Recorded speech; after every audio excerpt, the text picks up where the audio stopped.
Welcome to the shoe capital of the Philippines.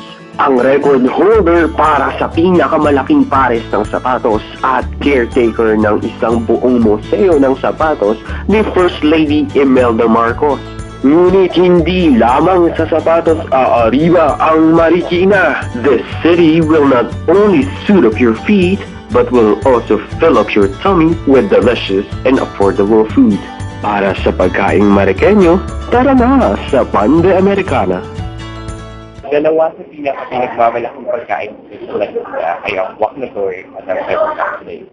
Alam niyo ba na ang wak na soy ay nanggaling sa wak na soy dahil hindi nawawala sa isang Marikenyo ang pagkain nito. Ang halang everlasting naman ay isang uli ng individo, sinulma, sinulera. Tara, tignan natin sila.